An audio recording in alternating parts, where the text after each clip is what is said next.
Hola, hola a todos. I hope you're doing well. My name is Estrellita, and I'm a first-generation Latina college and postgrad coach that supports first-generation students through higher education and postgraduate opportunities. Now, I am so excited for today's video, especially because I am so passionate about this topic, realistic ways where first-generation students can save money. I am going to share some tips that I implemented myself as a college student, as well as tips that many of you have shared with me via Instagram and TikTok. And honestly, to keep it 100% real, a lot of these tips I still use in my life right now as a Latina entrepreneur, because building a company to support first-gen students and graduates, it takes a lot of time, effort, and money. But real quick, let's go ahead and talk about gummies. Now, I've been taking the Ollie Goodbye Stress gummies for over a year. I didn't take them when I was in school, but I wish I would have known about them. I actually started taking them when I went full-time entrepreneur last year, and it's always just so nice to have. I mean, look, I literally only have one left. Now, numero uno, go to your university's food pantry. I am so passionate about the food pantry. It probably is also because I'm a huge food lover. Honestly, so much money can go into just your groceries when you could be using that money to help you afford for your registration at a conference, to help you buy school supplies, whatever the case may be. And the reason why I love the food pantry is because I know I will always find something that I can enjoy for the week.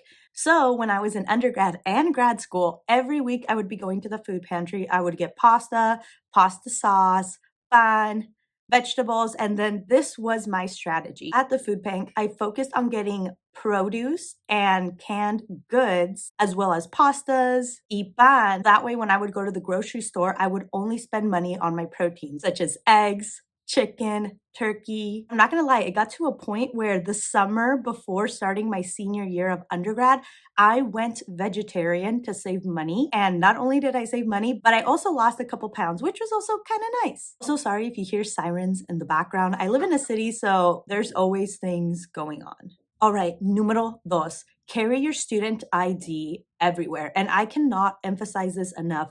We have wallets the same way that you carry around your driver's license, credit cards, debit cards. I need you to carry that student ID as well, because you never know when you can use it. For example, when I was going to Santa Barbara and I was in the college town, there were some chain restaurants, fast food of course, that I could go to, and if I showed them my student ID, I could get a discount. And that was always something nice to have, because those couple of dollars that you would save could go into funding something else.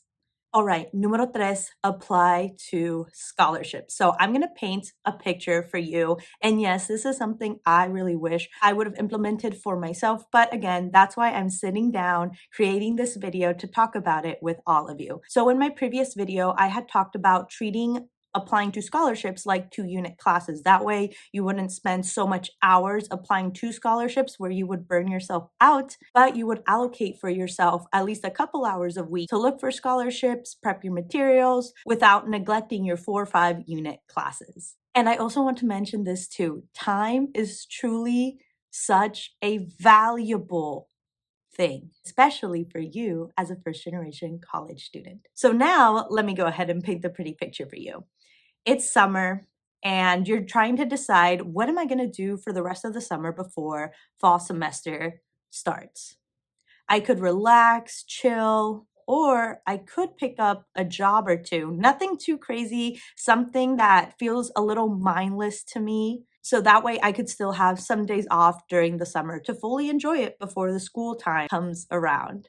So then you decide to pick up a job or two. Again, nothing too crazy. Y luego, fall semester kicks in and you see in your savings account, you saved up a good chunk of money where you don't have to necessarily work a job in the fall. So if you wanted to, you could give yourself about 2 months during the fall semester where you solely focus just on school and applying to scholarships. Because here's the thing, there's a lot of scholarship opportunities that pop up in the fall and the spring, but even if you give yourself something like the fall time to really sit down allocate your game plan to just send out those strong scholarship applications while treating it like a 2-unit class. Then you can go ahead, look for another job so you could use that money from that job for whatever you may need. Because remember, your time at university is so valuable. Your time is so valuable. And if there are ways where current you can support future you, that can really help you get ahead.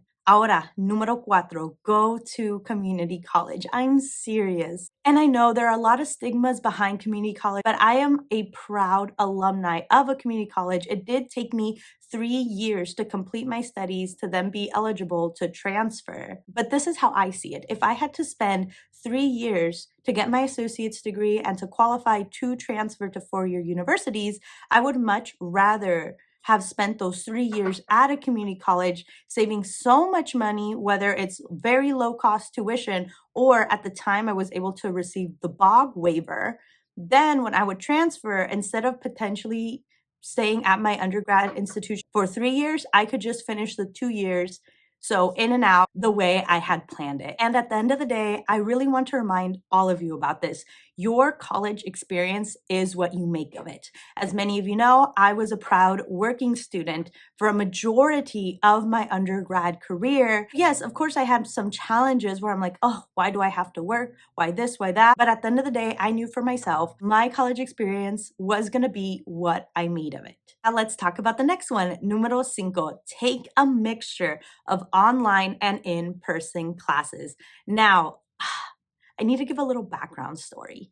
So my older sister and I were talking recently and we're just like, wow, there has been so many cool opportunities coming up for our younger sister who just finished her first year of community college. And her campus offers a wide range selection of both in-person and online classes. When I was in community college, honestly, there was probably only a handful of online classes. I think my generation of community college students, we were seeing the little peaks of what online learning would be. And then once 2020 happened, as many of us know, that's when it just took off. And my younger sister, she's been enrolled in a mixture of online and in-person classes at her community college, which has been a game changer for her with saving gas money, as well as not spending so much money on food. Because let's be real, and I'm guilty of this, when I'm driving down the street, coming back from a long day,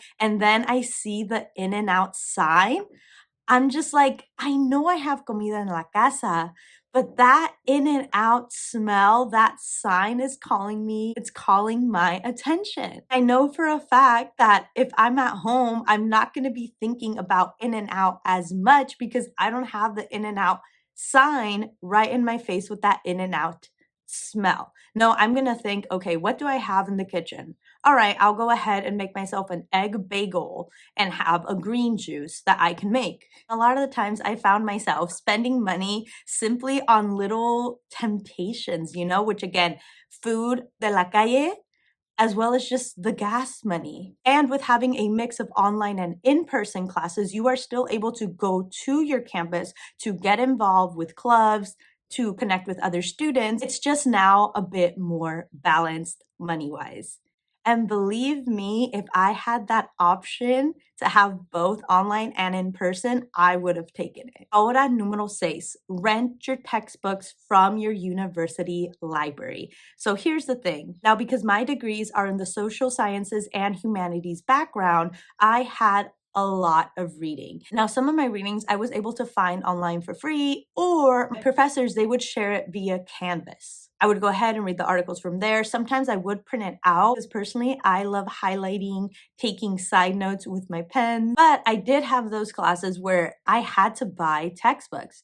And sometimes I would find them used for super cheap, whether again, it was online or at my university's bookstore. Because believe it or not, sometimes I would find, I would find used textbooks for much cheaper at the university bookstore than I would find them online. Again, it just goes back to how much research you do in comparing the prices of your books. I also want to remind you that your tuition, it covers the cost of you being able to rent textbooks from your university library rent laptops from your university library, and so much more. So make sure to use those resources. Now, I know a lot of people may not find it as resourceful being able to rent their university textbook because they can't take them home, or they can't highlight in them, or they only have like a 2-hour rent time. Or then you have to take it back to either return it for the next student to use, or to return it and then recheck out so you can have another 2 hours for it. But that's why you can scan your university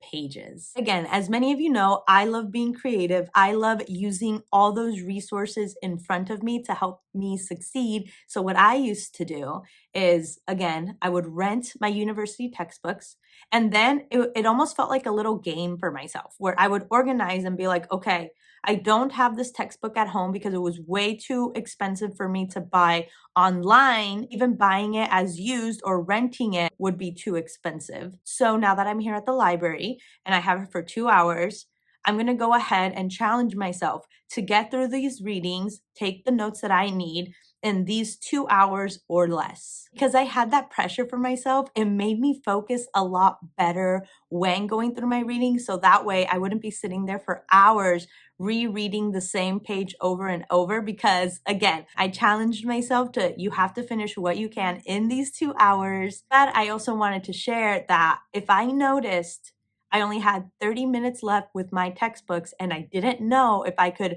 re-rent them because maybe another student would need them, then for those last 30 minutes of those 2 hours, I would get up, I would take my book to the university scanner that's in the library, and I would scan the remaining pages that I had left to finish reading and email it to myself. Then once I had the material I needed, I would go ahead and return the book and go from there. Oh my gosh, I've been having so much fun. So I'm gonna go ahead and share a bonus tip with all of you. Well, this is more of a reminder than a tip. There are so many ways to save money. And at the end of the day, I just don't want society's expectations to persuade you that you need to be buying your coffee outside of the house every single time, or that you need to be spending every single dollar you have on these textbooks, that you need to be driving to campus every single time to have that college experience, or that you need to go to a very expensive school right after high school to live that true college experience. Which again, at the end of the day, college is what you make of it. And I'm not gonna lie, there are a lot of first-gen students that go to a 4-year university right after high school and it works out wonderful for them. But I also don't want to devalue the power of community colleges. And I don't want to minimize others who chose to go to community college after high school because their priorities were just a little different. And at the end of the day, everybody's story is different. Everybody's path is different. And that's more than okay. All right, mi gente, that's all I have for you today. Thank you so much for being here. I greatly appreciate you. If you haven't already, please make sure you are subscribed to the Cafecito con Estrellita YouTube channel. If you made it this far into the video, please comment a little red heart emoji down below. And if you are interested in one-on-one and community-based support, I highly encourage you to check out the Cafecito con Estrellita membership. I will be linking that. Cuídense y hablamos pronto. Adiós.